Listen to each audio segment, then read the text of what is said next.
Next story. NaplesBugle.com. Exhausted woman curses God. Bolt of lightning kills Florida man.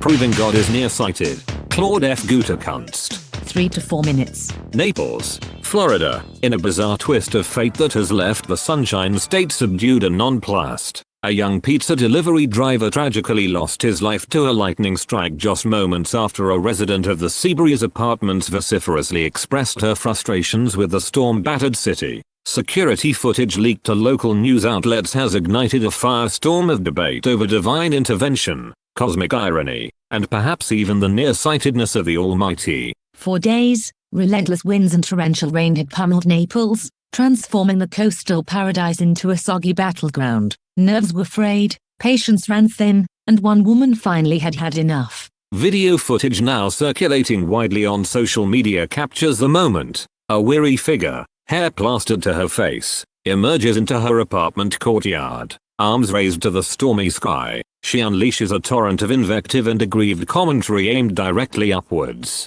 The grievances are familiar. Power outages, howling winds, flooded streets, cancelled plans, and a general plea for surcease. Just as she utters her final curse and turns to re-enter her apartment, a jagged bolt of lightning lashes down from the sky, striking a man just across the street with a sickening crack. The victim, an 18-year-old pizza delivery driver named Marco Rossi, was making his last run of the night. The effect of the lightning bolt was instantaneous and fatal. The news, naturally, exploded. Naples, a city known more for its pristine beaches and retirement communities, was thrust into the national spotlight. Comments on the incident have been as diverse as the city's seasonal residents. Some offer condolences to the Rossi family, while others express disbelief and anger at the seemingly targeted strike. But the most intriguing and perhaps disturbing trend in the online discourse centers around the divine. Memes and hashtags like #nearsightedGod and #divine-delivery debacle are gaining traction,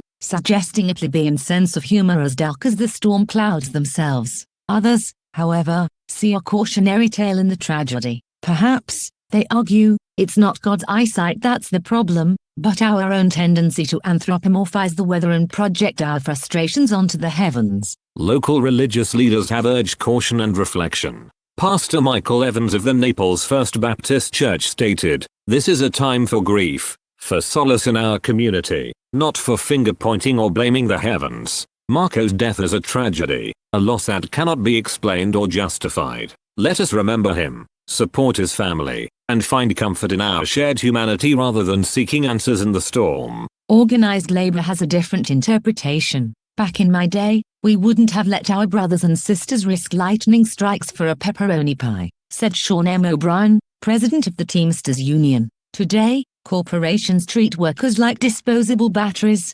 squeezing out every last watt before discarding them for another. We need to reignite the spark of solidarity, so no more young Marcos get sacrificed on the altar of profit. Marco Rossi's death is a stark reminder of the fragility of life, even in a seemingly idyllic paradise like Naples. Whether it was a tragic coincidence or a divinely delivered dose of karma is a question that will likely continue to spark debate. As for the woman whose rant preceded the lightning strike, she remains anonymous, her identity lost in the swirling vortex of the storm. But her words, captured on camera and etched in the collective memory of a city, will forever be linked to the night the sky struck Naples.